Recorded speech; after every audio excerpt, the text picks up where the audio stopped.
எல்லாம் மிக சிறப்பான முறையில் மக்கள் இல்லாமல் எளிமையாக நடக்குதுன்னு நினைக்கிறேன். இன்றைக்கி தான் நம்ம கோவிலில் கூட்டம் இல்லாமல் இருக்கக்கூடிய ஒரு நாள் நினைக்கிறேன். ஏன்னா நான் வந்ததுலேருந்து எப்பயுமே இந்த மண்டபம் நிறைஞ்சிருக்கோம்.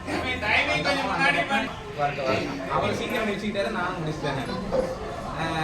இன்னொரு விஷயம் என்னென்னா, நாளைக்கு என்ன நாள், அதனால் நம்ம கோவிலில் மிக முக்கியமாக 4 காலங்கள் மிக சிறப்பான முறையில் நடக்கும். அது என்னென்ன காலங்கள், என்னென்ன அபிஷேகம், அதுக்கு என்ன நிவேத்தியம், அதுக்கு என்ன ஆடை, அதாவது சாமிக்கு கொடுக்கக்கூடிய ஆடை வஸ்திரம் என்ன அப்படிங்கிறது எல்லா டீட்டெயிலாக உங்களுக்கு பேனரில் இருக்குது.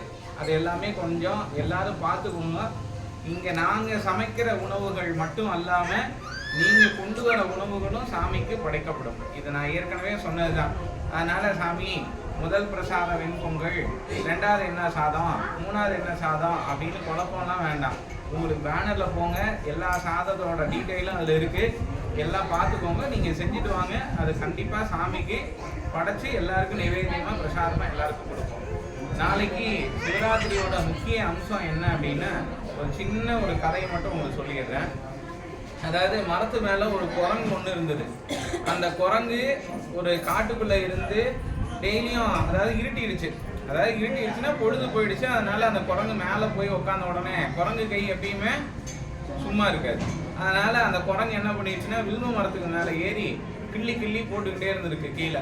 அதாவது ஒரு புலியோ ஒரு சிங்கமோ அதை துரத்துறதுனால அதுக்கு பயந்து மேலே போய் நிற்குது. அதனால அது துரத்துறதுனால அது பயந்து போய் மேலே நின்று, அதுவும் கீழேயும் சிங்கமும் போல புலியும் போல. அதனால இது எப்பயும் போகாது போல இருக்கு, நம்ம இங்கே நிற்போம் அப்படிங்கிறதுனால மேலே இருந்து அந்த வில்வ இலையை பிச்சு கீழே போட்டுக்கிட்டே இருக்கும்போது, அந்த வில்வ இலை கீழே விழுகும் போது கீழே ஒரு சிவலிங்கம் இருந்திருக்கு. அதனால அன்னைக்கு சிவராத்திரி தினம் என்பதனால சாமி ரொம்ப மகிழ்ச்சி அடைஞ்சு, சாமி உடனே அந்த குரங்கை கூப்பிட்டு, உனக்கு இன்னைக்கு என்ன வர வேணும் அப்படின்னு சொல்லி சாமி கேட்குறாரு. அது குரங்குங்கிறதுனால அதுக்கு என்ன, அதாவது மனுஷர்களாக இருந்தால் நமக்கு இது வேணும் அது வேணும் நம்ம கேட்கும். ஆனால் குரங்கு போய் என்ன கேட்கும், ஒன்றுமே எனக்கு சாமி எனக்கு எதுவும் தெரியல, நீங்களே ஏதோ ஒன்று கொடுங்க அப்படின்னு சொல்கிறாரு. சொன்ன உடனே அடுத்த பிறவியில் கண்டிப்பாக நீ ஒரு மன்னனா பிறப்ப அப்படின்னு சொல்லிடுறாரு.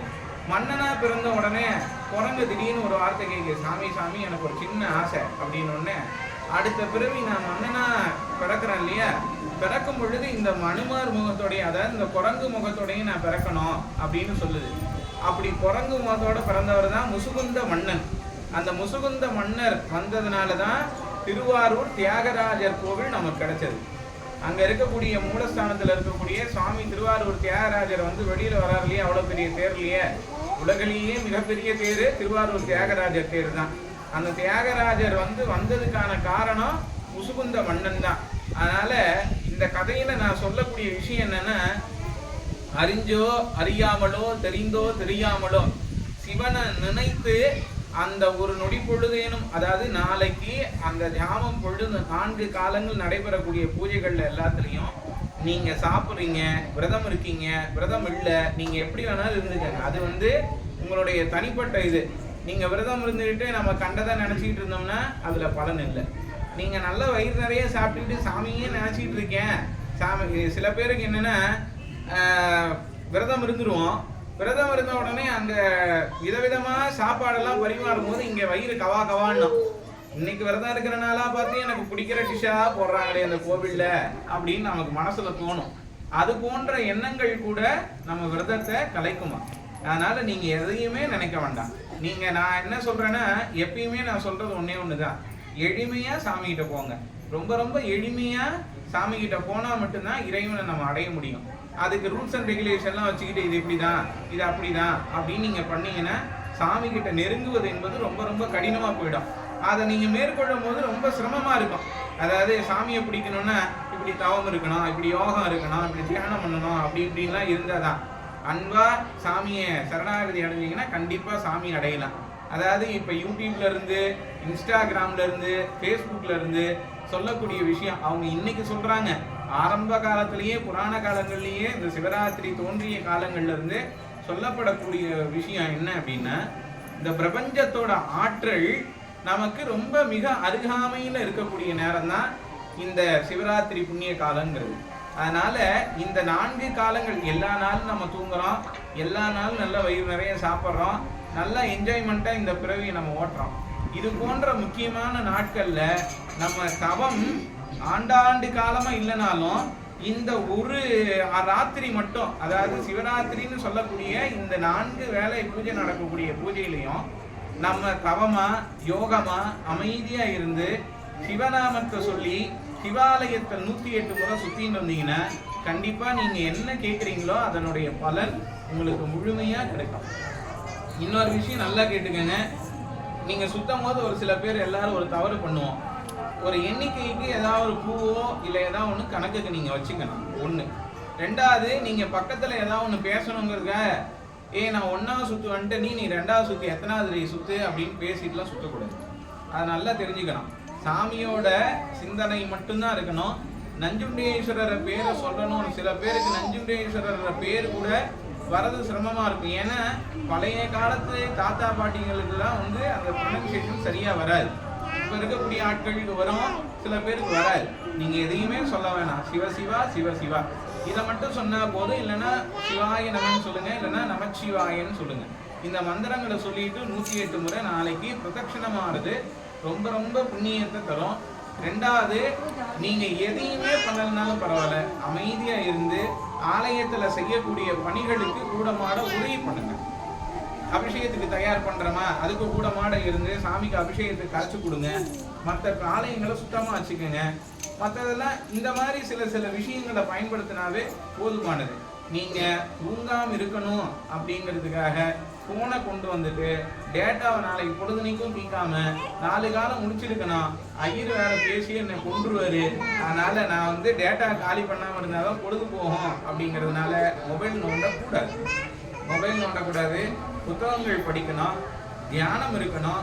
108 முறை உங்களுடைய ஜபமணி மாலைகள் இருந்தா ஜபம் பண்ணுங்க டெய்லியும். அதாவது நாளைக்கு அந்த 4 காலம்னு சொல்றோம் இல்லையா, அந்த 4 காலம் பூஜை முடிஞ்சதுக்கு அப்புறம் எல்லா நேரத்துலையுமே வந்து 1 மணி நேரம் 2 மணி நேரம் கேப் இருக்கும். அந்த கேப்ல தான் உங்களுக்கு எல்லாருக்கும் பூஜைகள் நீங்க இதெல்லாம் பண்ணுங்கன்னு நான் சொல்றது. அதனால இந்த விஷயங்கள்லாம் மேற்கொள்ளுங்க. அந்த முசுகுந்த மன்னன் பிறந்து என்ன விஷயத்தை பண்ணாரு, அவர் எப்படி முக்தி அடைந்தார் அப்படிங்கிறத பத்தி நாளைக்கு கட்டாயமா இதனுடைய தொடர்ச்சி நாளைக்கு கண்டிப்பா சொல்றேன். அதே போல இன்னும் கூடுதலா நிறைய விஷயங்கள், சிவராத்திரி அப்படின்னா இது ஒண்ணு மட்டும் சொல்லிட முடியாது. நிறைய விஷயங்கள் அன்னைக்கு நம்மளுடைய சிவபெருமான் நிறைய திருவிளையாடல்கள்லாம் பண்ணியிருக்காரு. அதனால அது போல நிறைய விஷயங்கள் நாளைக்கு கேட்கலாம். கூட்டங்கள் நிறைய இருக்கும் நாளைக்கு. கொஞ்சம் எல்லாம் அனுசரிச்சு எல்லாரும் சாமி தரிசனம் பார்க்கணும் அப்படின்னு நினைங்க. ஒரு சனமேனும் சாமியை நினைச்சு பார்த்துட்டு அப்படி ஒதுங்கிக்கோங்க, அதுவே போதுமானது. இப்படியே நின்றுக்கிட்டு சாமி சாமி சாமி சாமி சாமின்னு அவ்வளோ தூரத்தில் இருந்து நிற்போம். ஆனால் அங்கேருந்தே சாமி தெரியும். நம்ம பக்தி இங்கே வந்ததுக்கு அப்புறமா தான் முக்தம். பக்கத்தில் வந்தோடனே சாமி என்னவோ அள்ளி நம்மகிட்ட கோடிக்கணக்காக எடுத்து கொடுத்துற மாதிரி அந்த நேரத்தில் தான் நம்மளுக்கு பக்தி முக்திதான். அந்த வேலையெல்லாம் எதுவுமே பண்ணாதீங்க. நீங்கள் அங்கே இருந்தால் தான் சாமி ஈஸியாக கிடைப்பாரு. ஒன்று நல்லா தெரிஞ்சுக்கோங்க. அங்கே நிற்கும் போது தான் எதை பற்றின சிந்தனைகள் வராமல் சாமி கிடைச்சா போதுன்ற எண்ணம் இருக்கிறவங்க கண்டிப்பாக அவ்வளோ தூரத்தில் நிற்பாங்க. இல்லை நான் தான் முதல் ப்ரைஸ் வாங்கணும்னு நினைக்கிறவங்க தான் முன்னாடி நிற்பாங்க. அதனால அதுக்காக நீங்க முன்னாடியே வராதீங்க. நீங்க பின்னாடி தான் நிக்க சொன்னீங்கன்னு ஓடி போய் பின்னாடி நின்றாதீங்க, அது சிரமமா போயிடும். அதனால எல்லாரும் வந்துடுங்க. சிவராத்திரியோட முக்கியத்துவங்கள்ல நான் சொல்லணும் இல்லை, இப்ப எல்லா கையிலையுமே மொபைல் இருக்கு, எல்லாரும் ஈஸியா பாக்குறீங்க. அதனால எனக்கு தெரிஞ்ச விஷயங்களை நாளைக்கு நான் சொல்றேன். ரொம்ப ரொம்ப முக்கியமா நான் சொல்றது, அதை பண்ணணும் இதை பண்ணணும் அதை செய்யணும் இதை செய்யணும்னு அதை சரிவர செய்யாம தடுமாறுதை தவிர்த்து சாமியை அன்பால உள்ள போறதுக்கு வழி என்னவோ அதை மட்டும் செய்யுங்க. சாமி கண்டிப்பா அதற்கு உண்டான பலனை நம்ம எல்லாருக்கும் தருவார். சரியா? நன்றி. நாளைக்கு என்னென்ன காலங்கள்ல பூஜை நடக்குது